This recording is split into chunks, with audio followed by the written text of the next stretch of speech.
भारत एक सन उत्सव की भूमि से पहचानने वाला ऐसा हमारा देश है और भारत का सबसे बड़ा लोकप्रिय सन उत्सव है दिवाली। दिवाली एक हिंदुओं का महत्वपूर्ण उत्सव है। 14 वर्षों के वनवास के बाद में श्री राम के पुनर्गमन के लिए ये उत्सव किया जाता है। तो 5 दिन का ये त्यौहार वसुबारस से लेके भाई बीज के दिन तक होता है। सर्वप्रथम वसुबारस के दिन गाय और बछड़ा की पूजा की जाती है और दूसरे दिन धन्वंतरी देव और माता लक्ष्मी की पूजा की जाती है। धनत्रयोदशी के दिन भगवान धन्वंतरी और माता लक्ष्मी की पूजा की जाती है। इस दिन घर, गाड़ी, जमीन, सोना, गहने इत्यादि वस्तु खरीदी का विशेष महत्व होता है। तो धनत्रयोदशी के दिन हमारे घर में किस तरह की पूजा करनी है, ये वीडियो लेकर आई हूँ आज। तो सबसे पहले आप सबको मेरा नमस्कार और आज अमृतावारी व्लॉग में हम देखने वाले हैं धनत्रयोदशी की पूजा किस तरह की जाती है। कोई भी पूजा करने से पहले हमें वहाँ की जगह साफ करनी होती है। तो यहाँ की सफाई करके मैंने यहाँ पे रखा है पाटला और इस लकड़े के पाटले के ऊपर मैंने एक लाल रंग का वस्त्र बिछा दिया है जो हम हर पूजा में यूज़ करते हैं। और फिर इस वस्त्र के ऊपर मैंने माता लक्ष्मी का एक फ़ोटो प्रस्थापित किया है। माता लक्ष्मी का इस पूजा में विशेष महत्व होता है क्योंकि भगवान धन्वंतरी की माता लक्ष्मी बहन समान होती है, इसीलिए मैंने यहाँ पे माता लक्ष्मी का फोटो स्थापन किया है। भगवान धन्वंतरी की मूर्ति या फिर फोटो होना बहुत ज़रूरी होता है, लेकिन मेरे पास भगवान धन्वंतरी की मूर्ति या फोटो नहीं है, इसीलिए मैंने नहीं लिया है।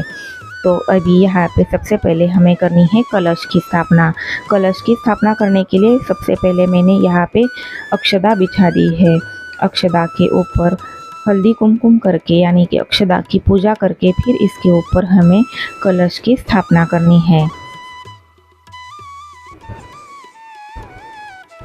अभी एक तांबे का लोटा लिया है, इसमें मैंने जल भरा है और इस जल में एक सिक्का डाल दिया है और एक फूल डाल दिया है।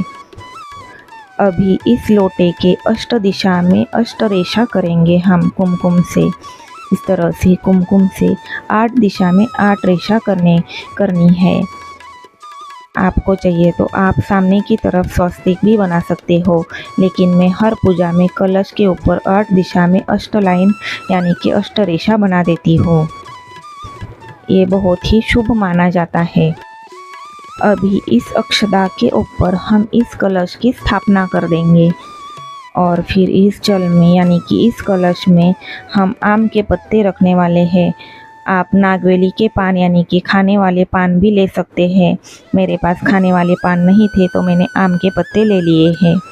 अभी इस पे नारियल रख के हम कलश की स्थापना पूरी कर देंगे। इस तरह से कलश रखा जाता है और हर कोई पूजा में कलश का विशेष महत्व होता है, इसीलिए कलश रखना ज़रूरी होता है। अभी कलश स्थापना के बाद में हमें करनी है दीप स्थापना, यानी कि दीप का विशेष महत्व इस त्यौहार में होता है। ये दिवाली त्यौहार में दिया का विशेष महत्व होता है और कोई भी पूजा की शुरुआत दीप स्थापना से ही की जाती है। इसीलिए यहाँ पे लाल रंग के वस्त्र के ऊपर थोड़ी सी अक्षदा डाल के अक्षदा की पूजा की हल्दी कुमकुम से और उसके ऊपर मैंने दीपक रख दिया। दीपक की स्थापना करने के बाद हल्दी कुमकुम से दीपक की भी पूजा कर लेनी है। दीपक की पूजा करके फिर फूल चढ़ाने हैं। दिवाली का उत्सव तो झंडों के फूल के अलावा अधूरा ही है। जितने ज़्यादा फूल चढ़ाएंगे उतनी ही शोभा बढ़ जाती है। तो हर पूजा में झंडों के फूल बहुत ही सुंदर लगते हैं। उसके बाद में हमें नागवेली के पान यानी कि खाने के पान यहाँ पे रखने हैं। यहाँ पे मैं 3 पान की स्थापना कर रही हूँ। इस 3 पान पे हमें भगवान गणेश, माता लक्ष्मी और भगवान धन्वंतरी की स्थापना करनी है, इसीलिए मैंने ये पान पे अक्षदा की स्थापना कर दी है यानी कि अक्षदा रख दी है। अभी हमें इस पान के ऊपर सबसे पहले भगवान गणेश जी की स्थापना करनी है, इसीलिए भगवान गणेश जी को पंचामृत और जल से अभिषेक कराना है। अभिषेक करते करते ओम गम गणपते नमः इस मंत्र का जाप करना है। पंचामृत से अभिषेक करके फिर जल से अभिषेक कराना है और जल से अभिषेक करके फिर एक स्वच्छ और अच्छे कपड़े से गणेश जी की मूर्ति को साफ करना है और फिर इस मूर्ति को साफ़ करके अच्छे से साफ़ करके इनकी स्थापना करनी है। मैंने एक पीतल की मूर्ति ले ली है जो मैं हर रोज़ मेरे मंदिर में रखती हूँ और पूजा करती हूँ। आपके पास जो भी है आप वो ले सकते हैं। फिर मैंने गणेश जी की स्थापना यहाँ पे इस अक्षदा के ऊपर कर दी है। भगवान धन्वंतरी की मेरे पास कोई भी फोटो या मूर्ति नहीं है, इसलिए मैं भगवान धन्वंतरी के प्रति इस सोपारी की पूजा कर रही हूँ। तो इस सोपारी को भी पंचामृत से और जल से अभिषेक कराया है।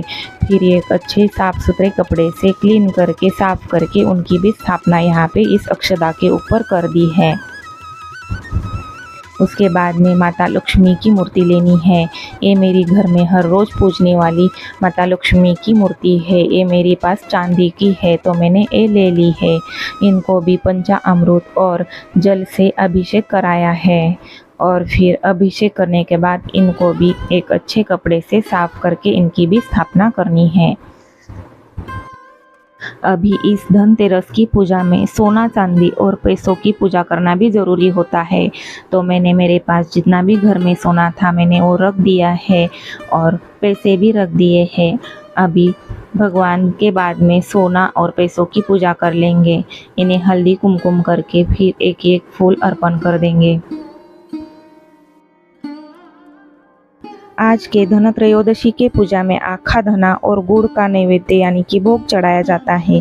उसके साथ में ही मैंने यहाँ पे लाहा और बताशे का भी भोग चढ़ाया है और एक छोटे ग्लास में पानी यानी कि जल भी रखा है। इसके बाद में हमें दीपक की पूजा करनी है, यानी कि 13 दीपक। आज के दिन धनत्रयोदशी के दिन 13 दीपक जलाने का विशेष महत्व होता है।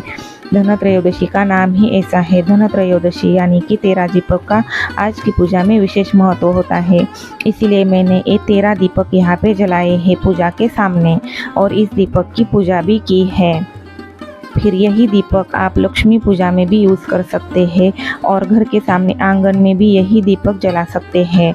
मतलब कोई भी पूजा में और वास्तुशास्त्र में स्वास्तिक का विशेष महत्व होता है। तो आज की रंगोली में मैं छोटा सा स्वास्तिक बना रही हूँ। किसी भी पूजा में मंदिर के सामने या फिर मेन डोर में अगर हम कभी रंगोली निकालते हैं तो रंगोली पे भी हल्दी कुमकुम करना होता है।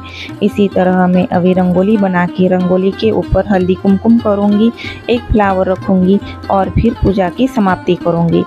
इसके बाद में मैं ये आज की धनत्रयोदशी की पूजा यहीं पे ख़त्म कर रही हूँ। आई होप आप सबको ये आज की मेरी पूजा पसंद आई हो तो एक लाइक कर देना और अभी तक हमारे चैनल को सब्सक्राइब नहीं किया है तो सब्सक्राइब कर देना, ताकि आगे से आने वाली दिवाली की हर एक पूजा आप तक पहुँच जाएंगी। तो दोस्तों चलिए फिर मिलते हैं कल लक्ष्मी पूजन की पूजा लेके।